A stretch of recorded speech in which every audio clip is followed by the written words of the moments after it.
Faleminderit atë Grigori, përshëndetje të gjithëve, kënaqësi e veçantë që ndodhem sa herë që vi këtu tek salla e rinis, mes të rinjve.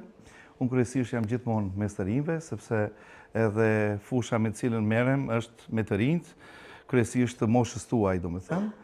Dhe ndihemi privilegjuar se herë që kam rastin të flas për tema të himnologjisë, por dhe tema të muzikologjisë ose dhe tema shpirtërore që i ndajmë së bashku. Sot kemi një temë të veçantë, një temë mbase që pjesa dërmuese, mos them shumica për jush, nuk besoj se do ta kenë hasur në këto këndvështrime që do t'i shikojmë sot, dhe do ta shikoni sepse është një temë e cila prek disa pikpamje ose ka një trajtim komplet ndryshe nga atë që njohim rreth artit psaltik në përgjithësi. Kështu që tema që do të zhvillojmë sot është arti psaltik dhe mbartësit e tij.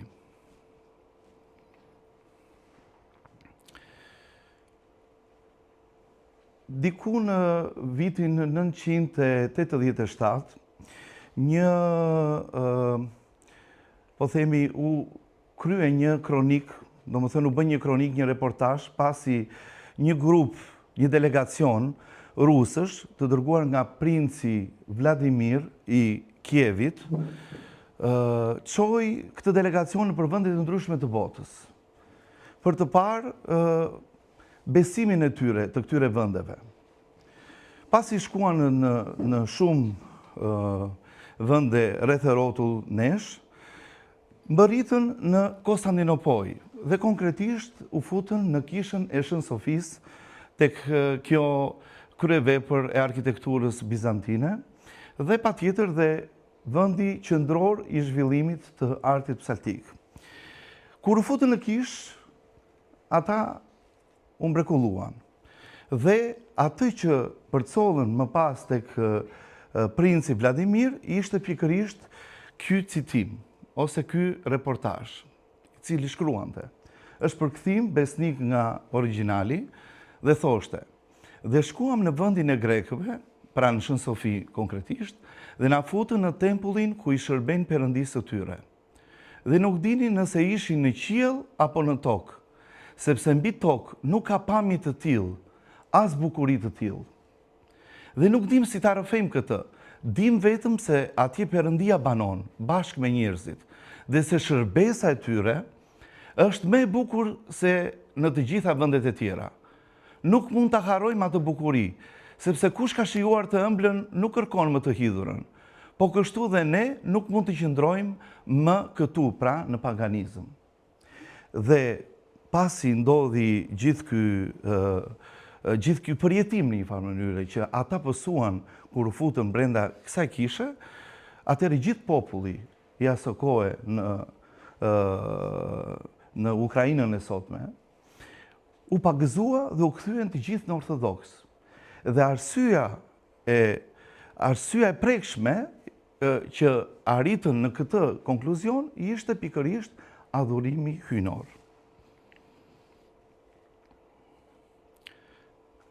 Dhe kthehemi pikërisht tek adhurimi hyjnor, që është qendra dhe zemra, thelbi i jetës së një besimtari.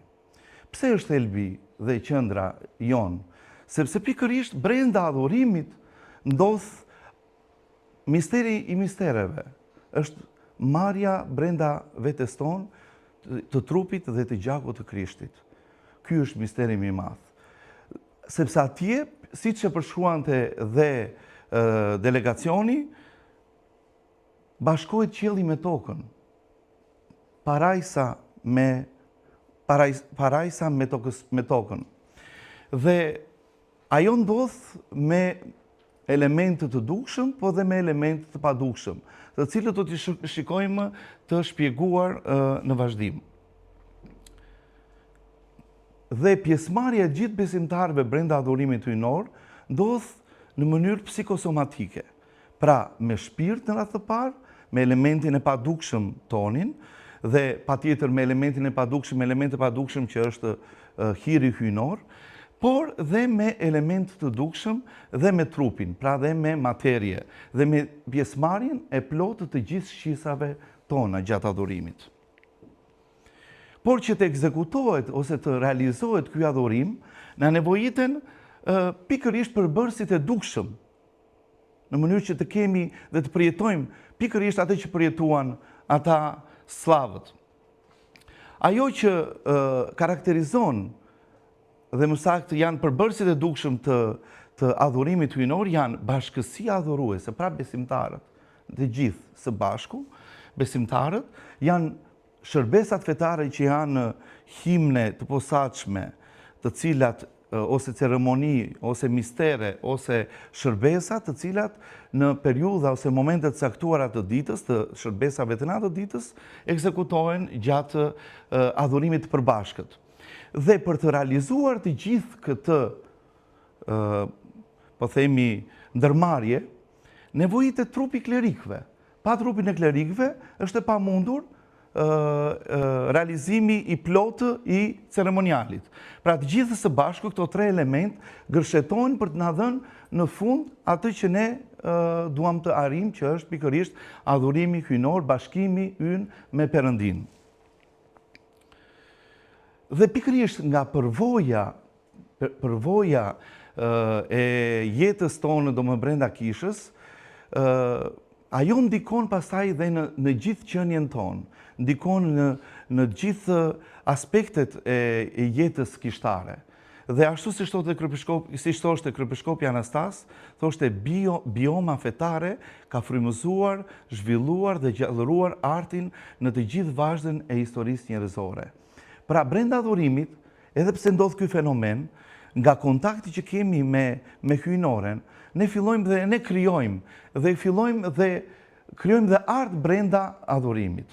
Dhe prandaj dhe adhurimi hyjnor është lidhur direkt me shumë arte kishtare, mund t'i quajmë, me arte të adhurimit.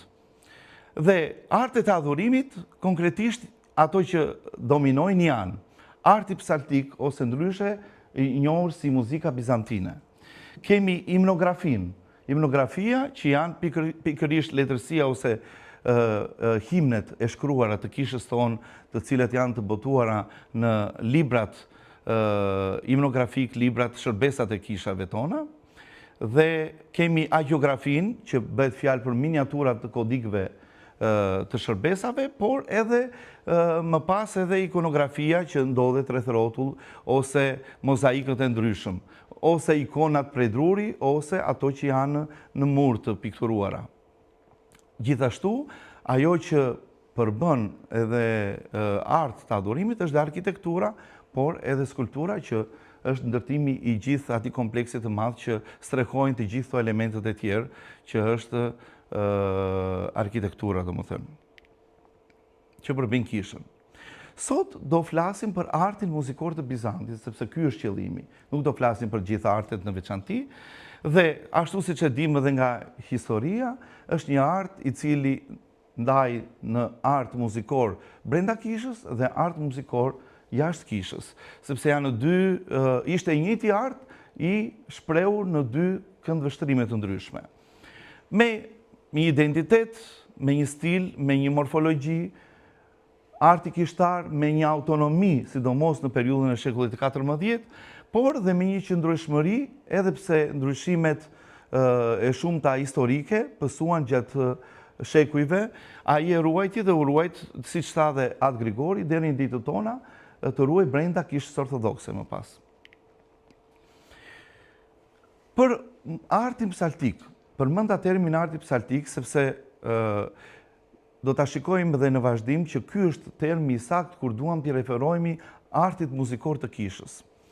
Shpesh e njohim si muzikë bizantine, por termat që e hasim shpesh dhe që janë sinonim në traditën dhe në literaturën dhe në gramatologjinë e kishës tonë, janë këto: art muzikor, art psaltik, art papadhik, muzikë bizantine nga fundi, nga shekulli i 16 e tutje.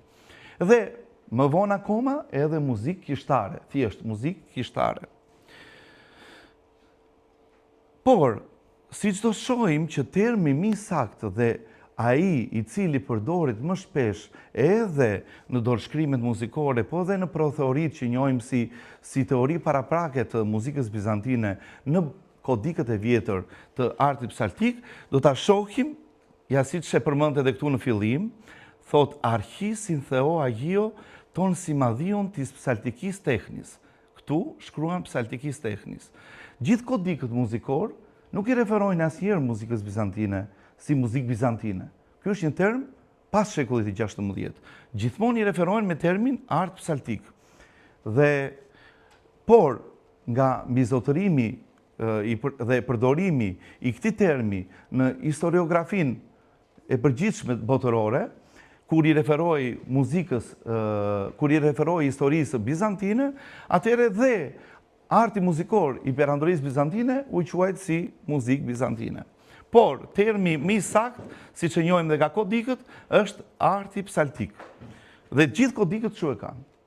Asnjë kodik nuk përmban, nuk ekziston asnjë kodik i shkruar deri në shekullin 19 në një term i shkruar muzikë bizantine. Kjo është një diçka e re. Por nga mbizotërimi i këtij termi në literaturën kryesisht perëndimore, u huazua dhe nga kisha jonë në vazhdim si term muzikë bizantine. Ja ku e kemi dhe këtu, e thamë këto. Ajo që duhet të theksojmë në këtë rast është pse pikërisht kisha ortodokse, edhe më saktë gjatë krishtërimit, kisha vendosi që të përdorë gjatë adhurimit këtë art. Sepse ky art kishte një fuqi të madhe tek njeriu. Edhe pse në shekujt e parë të krishtërimit dim që muzika dhe këndimi konsideroi si kënaqësi. Ishte diçka që ishte ndaluar në një farë mënyrë sepse mendonin sepse do t'i çonte njerëzit drejt një egzaltimi, drejt një kënaqësie dhe do t'i largonte nga fryma e vërtet e kishës. Por, kjo nuk ishte një praktikë që e përdori kisha për herë të parë. Kjo është një praktikë shumë e vjetër. Dhe fuqia e këtij arti qëndron në shumë aspekte e kësaj muzike, sepse në radhë të parë ruan fjalën të cilën e kanë shkruar shenjtorët dhe etrit e kishës, e ruan të pacënuar muzika, vetë melodia e muzikës. Dhe e dyta, funksionon si një po themi, një mënyrë memorizimi të teksteve fetare, kryesisht teksteve cilat mund të jenë dogmatike, teksteve cilat mund të jenë shpirtërore, në varësi të tekstit që përmban himni. Pra, të gjithë elementët janë dhe një farë mënyrë një lloj veshje nga i recitimi tipik dhe jo melodik, domethënë, i aktorëve.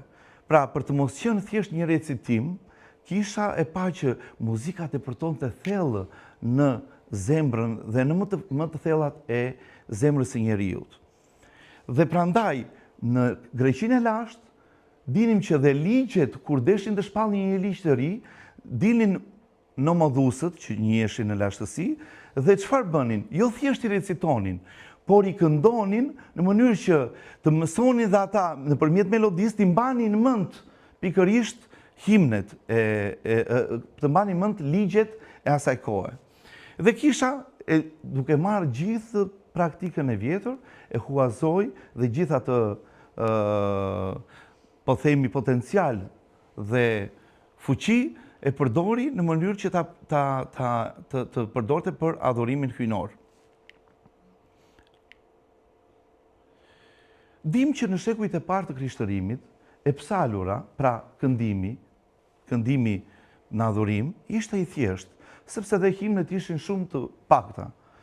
Dhe nuk ishte zhvilluar as himnografia për më tepër muzika. Pra ishin në fazat arkaike dhe psalja ishte shumë e thjeshtë. Por psalja ishte pjesë esenciale e çdo mbledhje kishtare, e çdo mbledhje të besimtarëve. Vetë Krishti, do ta shikojmë në darkën mistike, psali pasi pasi përfunduan, ose psalën gjatë kohës që hëngrën darkën bashk. Bari, për shumë, në skenën e lindjes së Zotit Krisht, ëngjëj thotë, lavdëruan Perëndin, pra këndonin ëngjëj, duke thënë lavdi Perëndis që është më të lartat, dhe mbidhe në paqe dhe mirëdashje. Edhe Barin të thoshte që duke lavdëruar e duke nderuar Perëndin. Pra, e psalura, lavdërimi, këndimi ishte pjesë e ritualeve që prej lashtësisë, pra që në vitet e para të Krishtërimit. Njëkohësisht, Apostull Pavli njëkohësisht na sugjeron gjithashtu që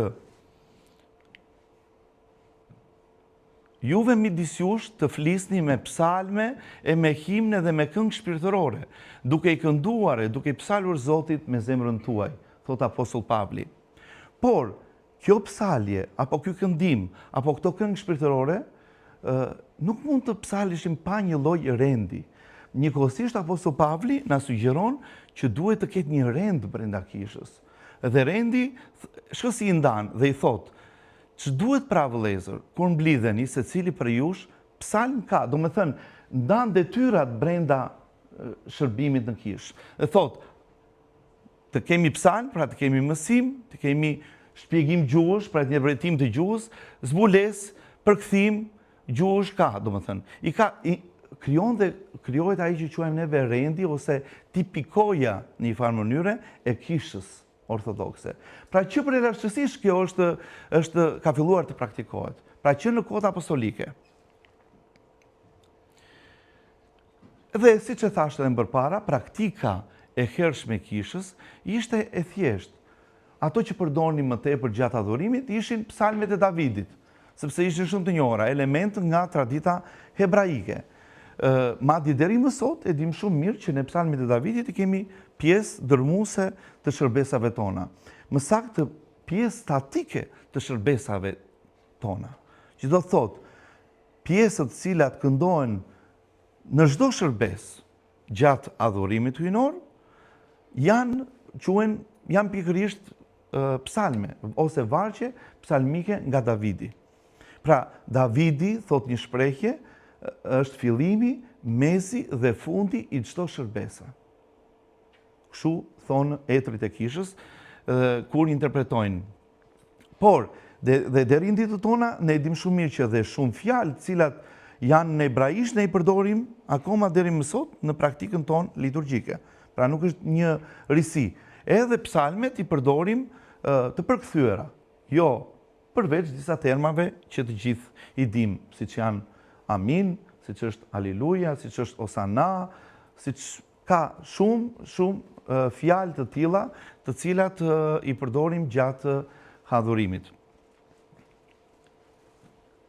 Tani do flasim pak për mbartësit e artit psaltik, që të shikojmë kur shfaqen për të parë këta mbartësit e artit psaltik, të cilët janë psaltët. Këta janë mbartësit e artit psaltik. Thamë që fillimisht në shekujt e parë të Krishtërimit këndonte populli. Po kur themi këndonte populli, mos e imagjinoni si sot, se ne imagjinojmë ashtu siç ka ardhur tradita deri në ditët tona.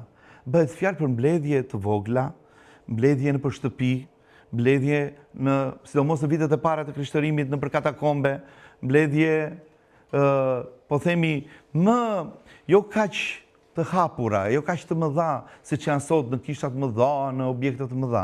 Flasim për mbledhje më të vogla, për ambiente më të mbyllura. Dhe në fillim thoshim edhe themi që psalte ose këndonte populli, me idenë që ekzistonin disa himne të thjeshta, cilat i dinin të gjithë edhe i këndonin para se të kungoheshin me trupin dhe gjakun e Krishtit, para se të kryenin adhurimin një farë mënyrë. Por adhurimin atë kohë ishte i pastrukturuar, jo i plotësuar, siç është sot, mos e imagjinoni si sot, domethënë.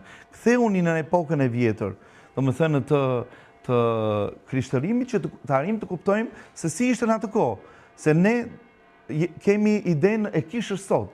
Kisha në atë kohë ishte kishë thjesht, pa ndonjë luks, pa ndonjë pompozitet. Ishte një gjë spontane, si që jemi mbledhur neve sot këtu, dhe të këndojmë një himnë së bashku. Kja kaq.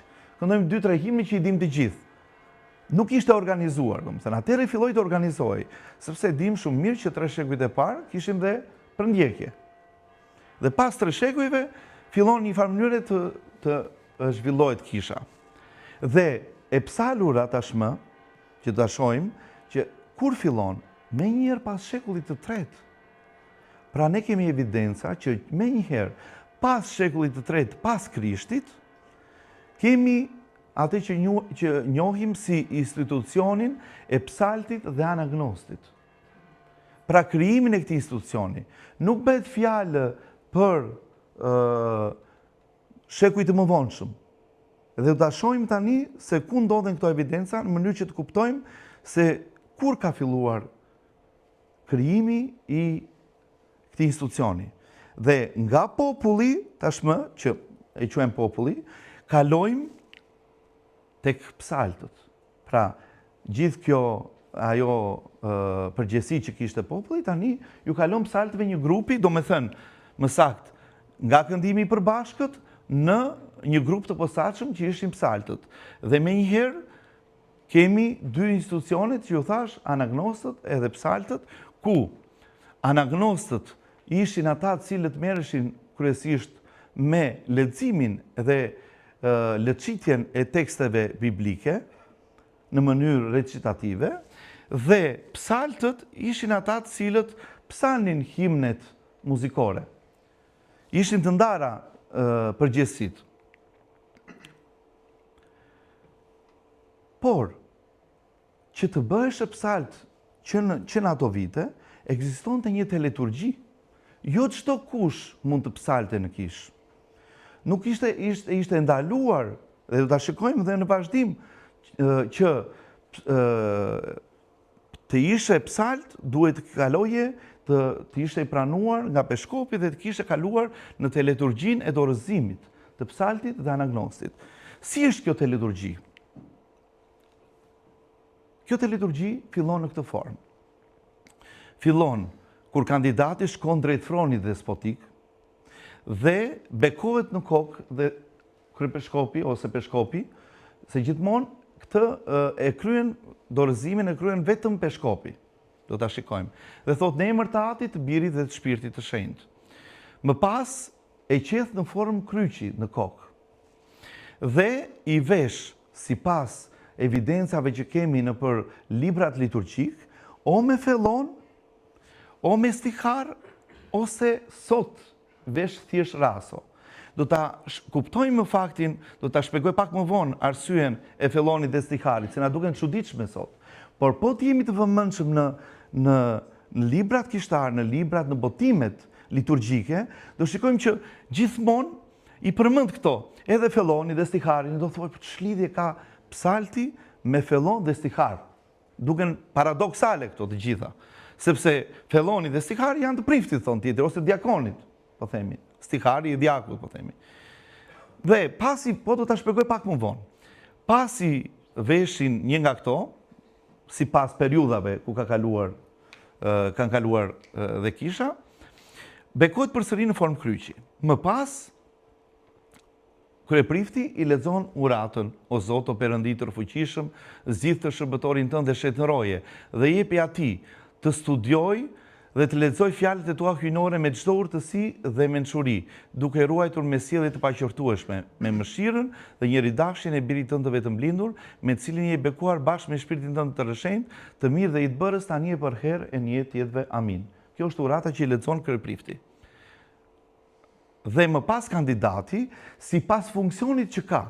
Do me thënë, sot nuk e kuptojmë këtë gjë, por përpara ishte e ndarë. Do me thënë, në momentin pasi kishte lexuar uratën, atëre, nëse kandidati do lexonte, do psalte paravargun e apostullit, atëre ai ishte bërë psalt. Nëse ai do lexonte apostullin, atëre ishte bërë anagnost.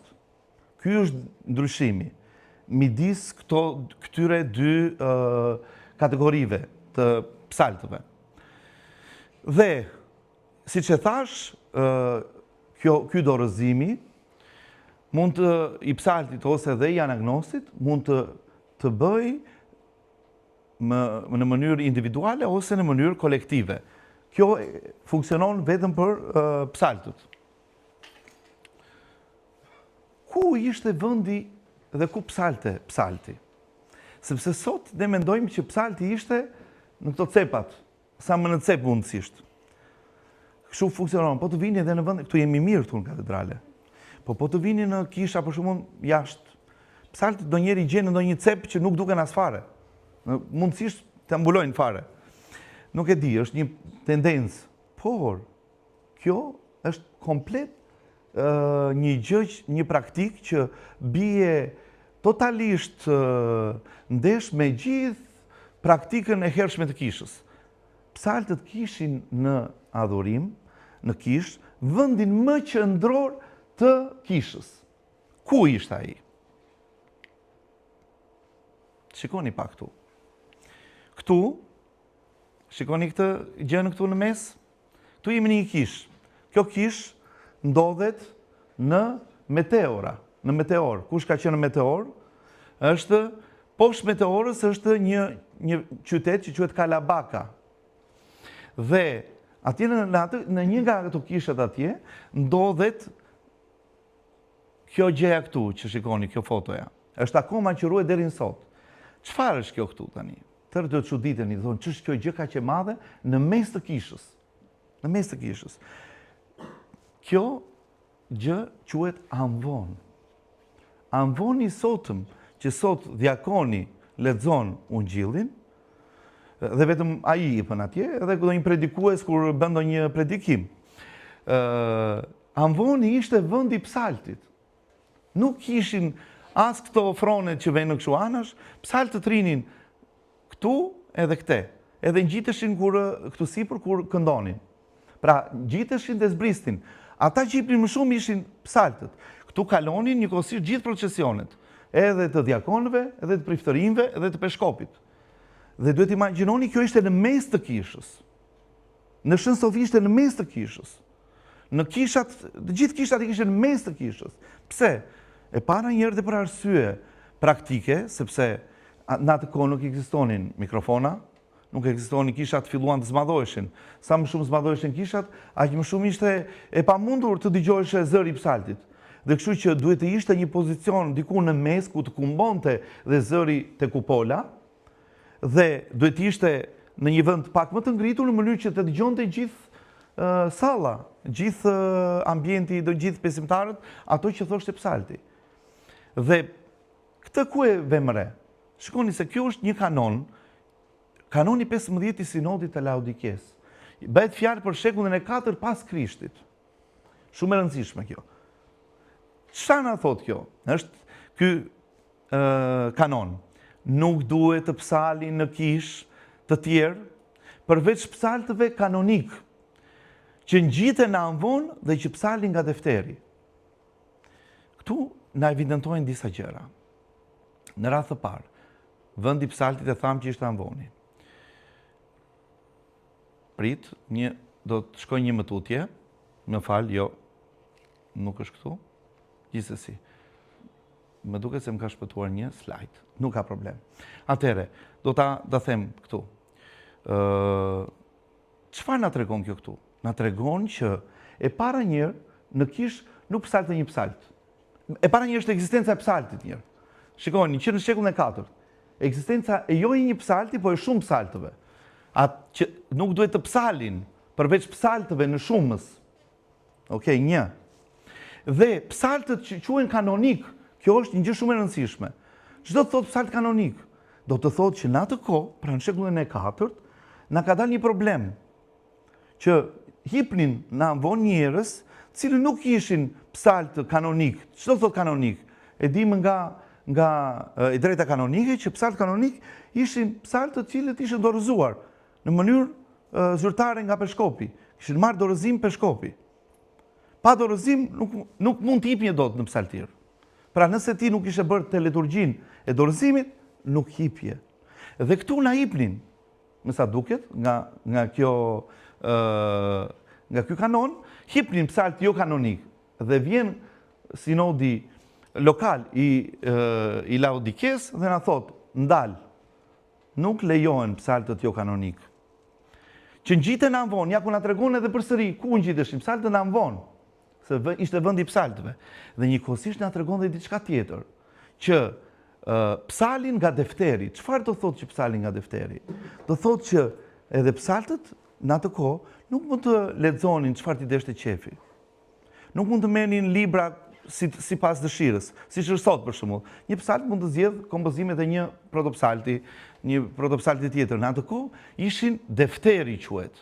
Defteri ishin librat, cilat ishin në forma nga më të ndryshme, pergamen, lloj-lloj formash librave që ekzistonin në atë kohë, dorëshkrime domethënë, dhe ishin libra që kishte caktuar kisha, jo ato që deshin ata vetë.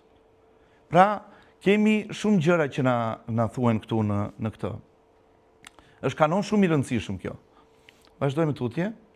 Pra, psale nga defteret, e thamë këtë, edhe një kanon i sinodit të 59, i sinodit të Laodikes, prap thot, se nuk duhet të thuhen në kishë psalme private. As libra jo kanonik, por vetëm kanonikët e dhjatës së vjetër dhe të re. Pra, e kuptoni sa janë të përcaktuara gjërat, që në lashtësi, nga kanonet e sinodeve lokale dhe kanonet e sinodeve që ndodhen në librin e timonierit, që është Pidalioni, i cili është libri kryesor që përdorim neve për organizimin e kishës në përgjithësi, që është libri i kanoneve, që janë të njohura dhe që të gjithë janë të detyruar të ndjekin me përpikmëri ato që thon kanonet. Dhe ata që kanë interpretimin e kanoneve janë peshkopët, edhe sinodi. Okej? Mos fillojmë tashi interpretojmë se cili nga ne kanonet. Se e bëjmë tashi. Vazhdojmë tutje. Psaltët njëkohësisht, përveç se kishin këto që tham, kishin edhe veshjet e tyre. Dhe kalojmë atje ku thamë atë shënimin, që kishte të bënte me fellonin dhe stiharin. Pra psaltët nuk ishin me këto rrobat e zeza që njohim sot, pra me raso. Psaltët nuk visheshin kur me të zezë. E para një ngjyrë e zezë nuk ekzistonte në adhurim. Ngjyra e zezë ishte ndaluar. Nuk ka veshje në kishën ortodokse që të jetë e zezë. Nuk ka. E shumta ngjyra më e errët që mund të jetë në kishën ortodokse është lejla. Domethënë ngjyrë e purpurt më saktë, se lejla e kemi tash.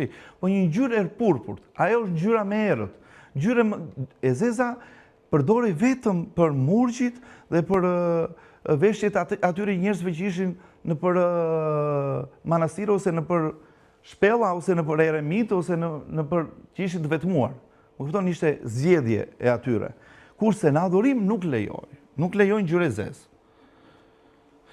Psaltët tashmë na veshin, edhe kjo pasqyrohet, jo vetëm e shkruar, po kjo pasqyrohet pa fund në gjithë ikonografinë e kishës.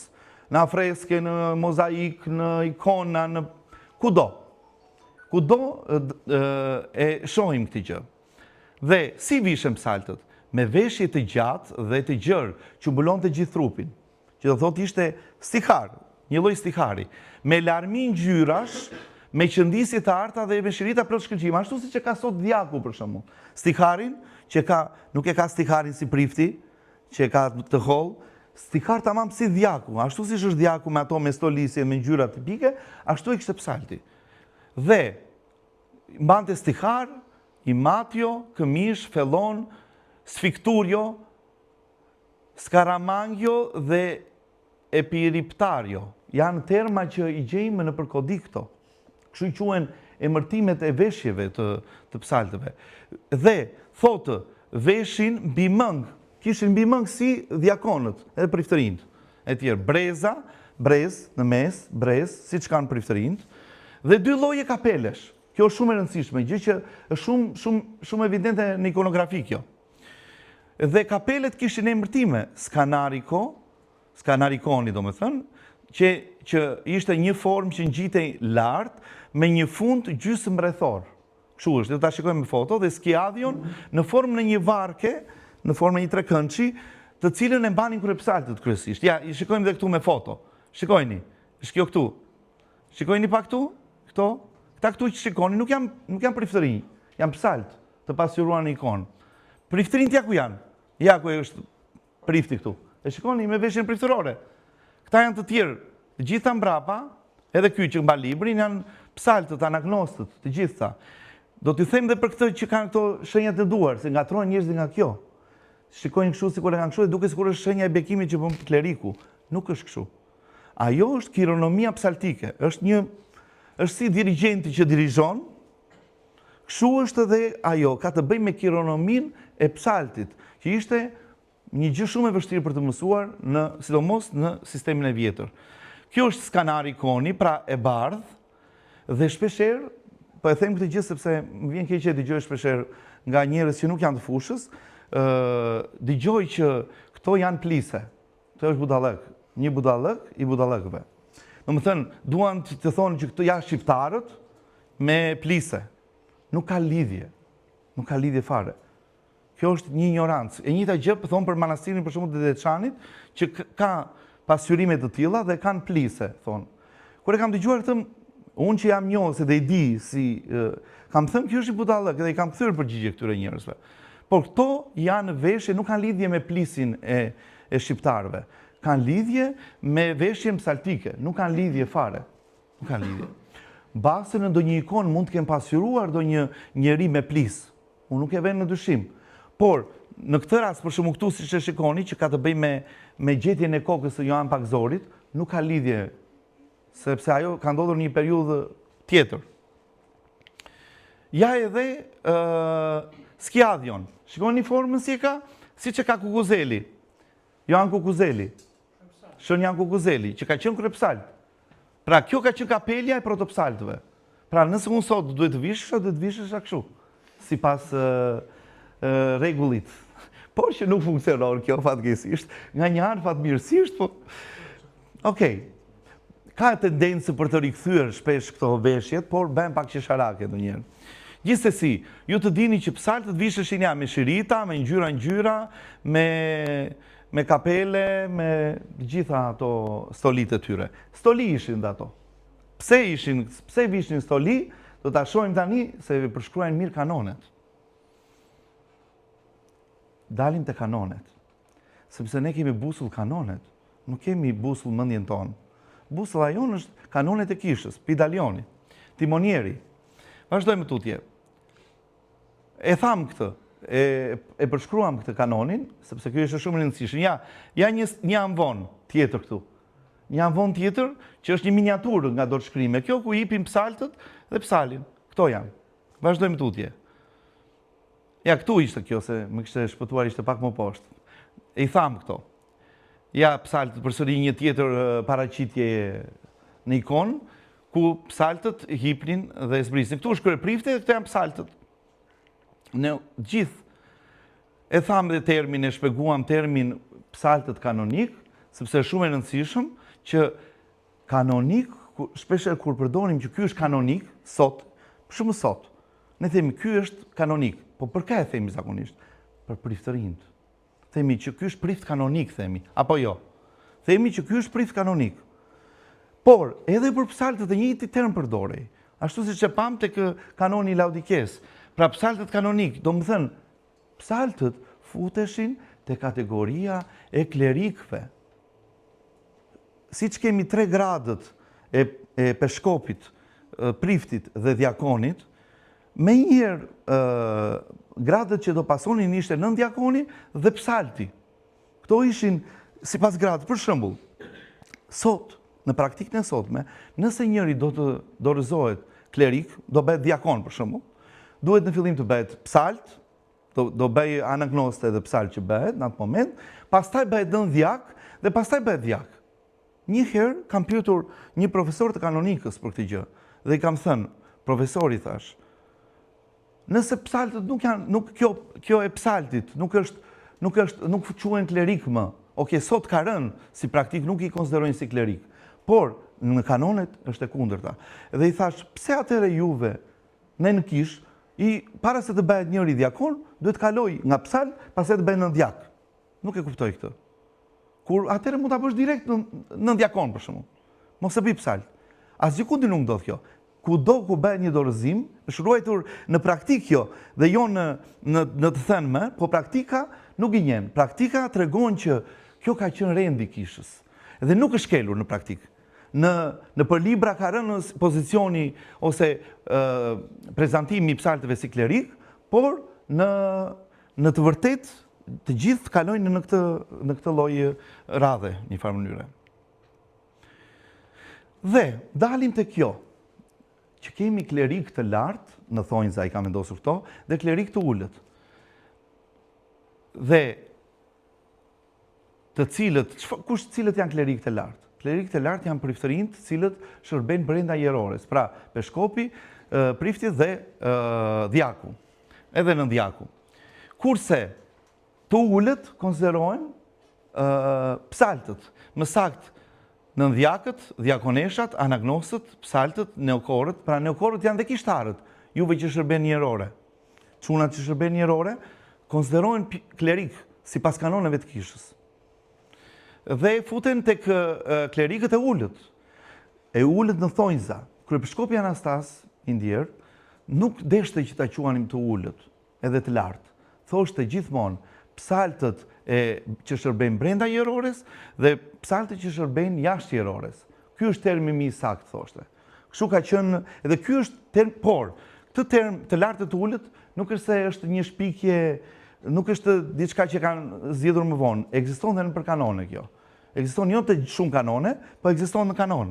Ja du të shikoni. Shiko si thotu? Omios iresen, ina i prezvitere i ke i djakon i ke i lipi, katoteri kliriki, thot. Pra katoteri kliriki të thot klerikët e ullët. Është kanon i Kartagjenës i 28 dhe 25. Okej, që përmend termin klerik i ullët. Nuk është diçka e re, do më thënë. Në të gjithë kanonet, unë i kam lexuar kanonin 1 nga 1. Dhe në të gjithë kanonet, gjithmonë, pasi përmend, kur do të udhëzoj për shembull të thot kanoni që i drejtohet një po themi peshkopi, një thotë, i drejtohen peshkopit, priftit dhe djakonit, dhe pastaj përdor dhe klerikët e tjerë, thotë.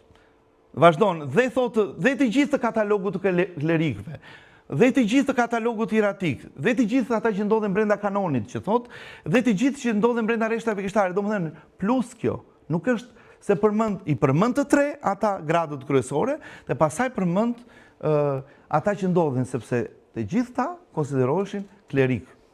Pra edhe përfshirë thash edhe ata që janë që mbajnë kryqin brenda njerore. Edhe madje terminologjia, një nga termat kur i referohet muzikës bizantine, është termi art papadhik. Ja thash tu, që thash arti psaltik, por dhe arti papadhik. Kështu fillon. Architon si madhion tis papadhikis technis psalomenon katikon. Fillimi shenjave të artit papadhik të psaluar si pas zhotingulli. Çdo thot art papadhik? Arti priftërinjve do të thot. Arti klerikëve. Sepse ja për shembull, e vutre juve kur shkuam ne në Deçan tani, që vajtëm psalën atje te Agribnia, dhe gjithë na thanë priftërinë të vajtëm psalën në Shqip në Deçan. E vutre? Ashtu. Shumë bukur. Sepse edhe njerëzit duke më na parë me veshjet e klerikëve, se veshjen sot rason e mban kleriku.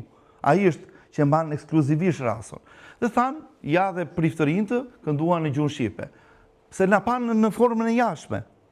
Nuk na panë mbase me mjegër, po tash kanë edhe laikët mjegër, kështu që nuk përbën problem ja. Më shumë mjegër ka për shembull ai sesa për shembull papa një prift, nuk ka rëndësi kush. Pra, shikoni pak si e thot në këtë papadhikën, e përmend arti priftërinjve.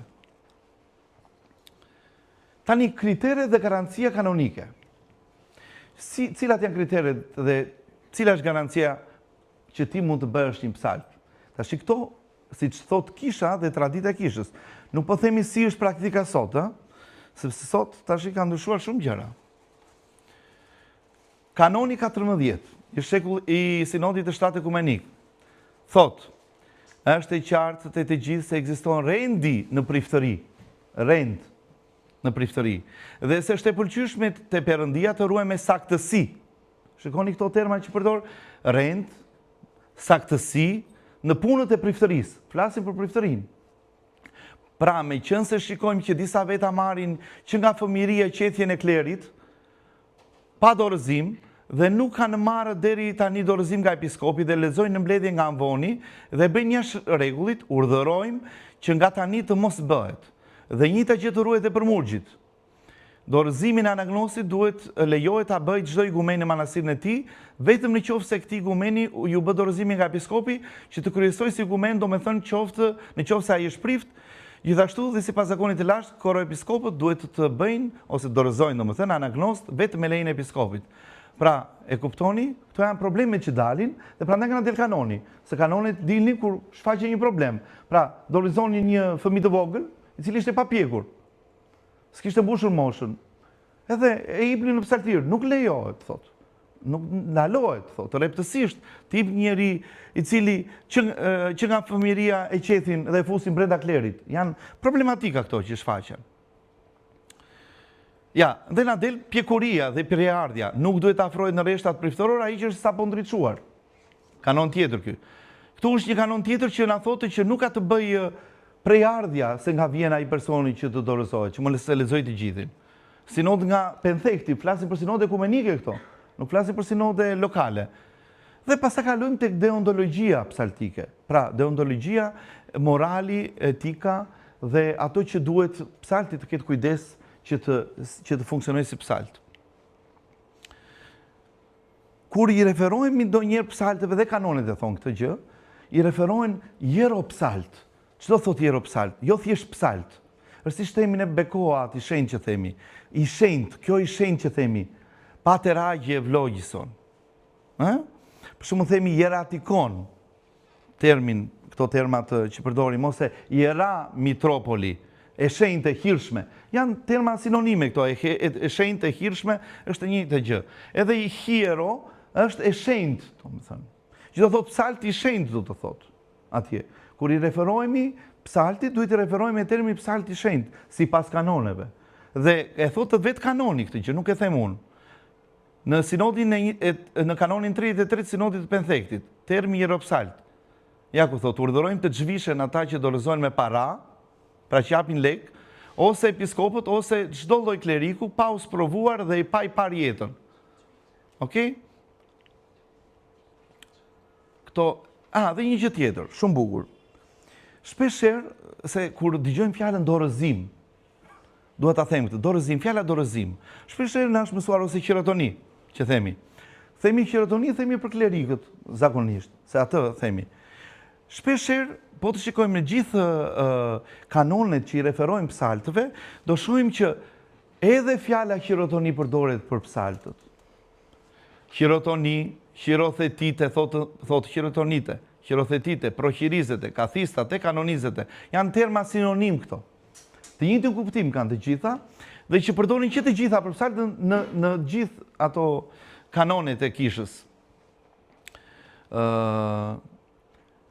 Por, sot, në praktikën e sotme, kanë rënë në ujdi, domethënë, në librat e sotëm të kishës, të librat kishtar, që kur themi për klerikun, themi qirotoni, dhe kur themi për psaltin, themi qirothesi.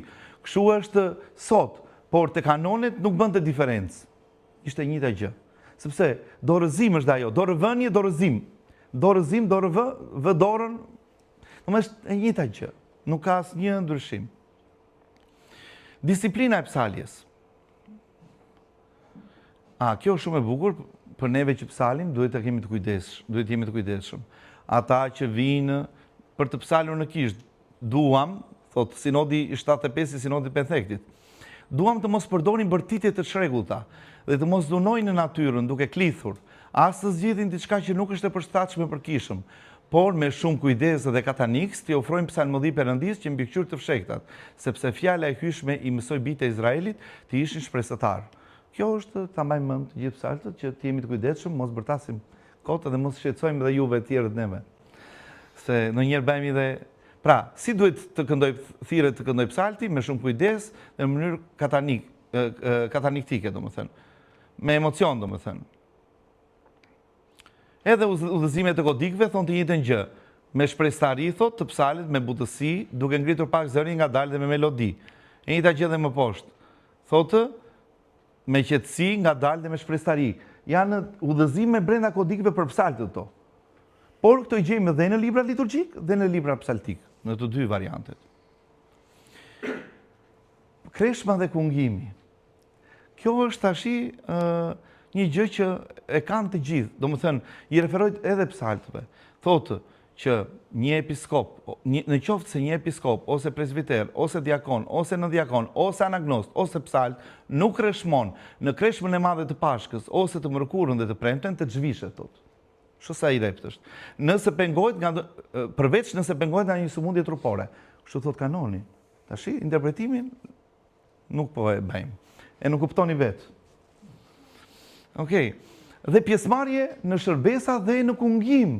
Në kungim, se ne psalt nuk kungojmë. Shpesh jemi të prirur drejt mëkatit shumë. Edhe nuk jemi të rregullt. Kështu që duhet jemi të kujdesshëm.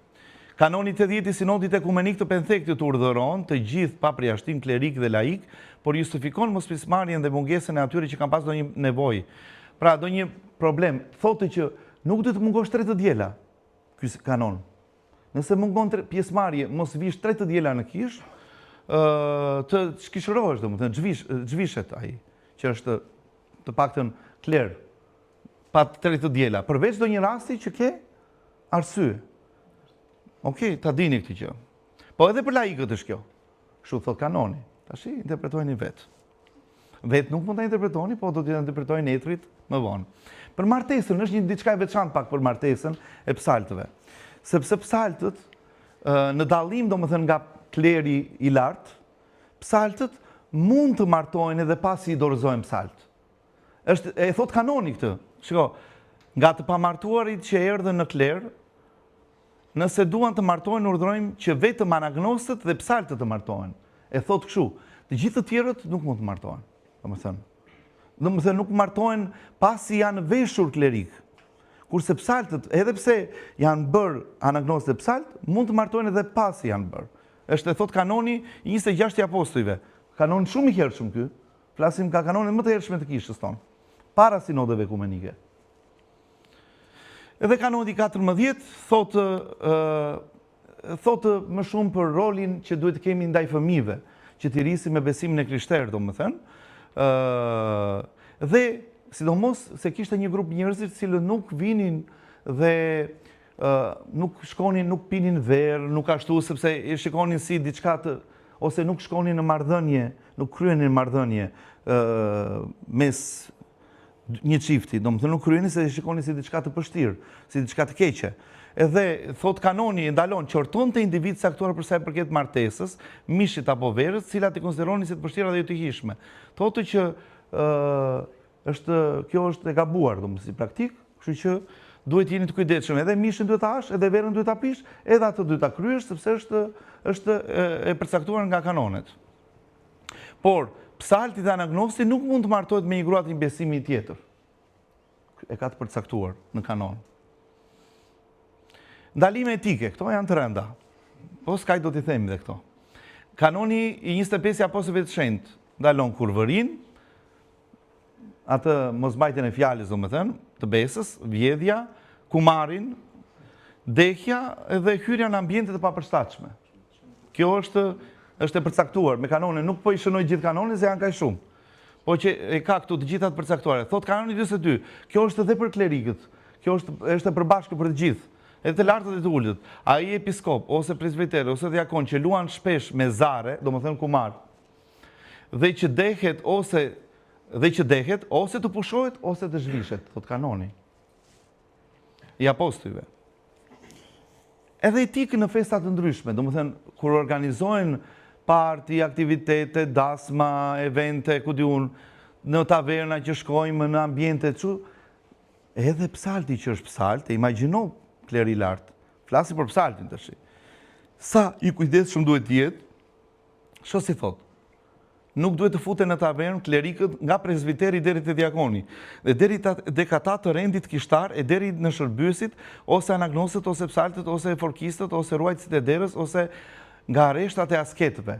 Këtu do të bëj një qartësi. Kur thot tavernë, nuk është koncepti tavernës siç është sot, që vetëm një tavernë ose një restorant dhe është diçka e hijshme, domethënë nuk Më përpara tavernat kishin lloj-lloj gjërash brenda. Kishin që kërcenin, që bënin, ishin qendra argëtimi, e kuptoni? Flasim për atë lloj kategorie, jo taverna në kuptimin e sotëm të tavernës, por që të gjitha janë të përcaktuara. Ja edhe banketet e dasmave dhe shfaqjeve teatrale të aktorëve ndalohen. Në atë kohë aktorët konsideroheshin si shumë fytyrsha, si hipokrit, sepse shtireshin kur bënin aktronin. Edhe në atë kohë ejtërit dolën kundër aktrimit, sepse gjatë aktrimin ndodhin edhe shturje. Nuk ishte vetëm thjesht një aktrim. Aktronta i bënte skenën, ati po mund të bënte veprime të pakishme. Edhe e thotë, banketet dasme dhe shfaqjeve teatrale të aktorit ndalohen. E ka të përcaktuar. Edhe si mbyllje, ta mbyllim tash se tham shumë gjëra kështu për këto. Tashmë pothuajse 2000 vjet, psaltët që fëmijë të vegjël deri në moshë të thyer himnojnë Perëndin dhe shenjtorët e tij në mbrëmje, në mëngjes, në mesditë e çdo kohë.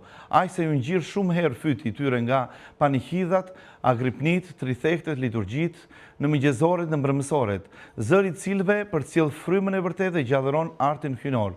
Zëra që himnojnë dhe adhurojnë Perëndin në frymë dhe të vërtetë. Pikërisht këta janë psaltët, bilbilat e paheshtur të kishës.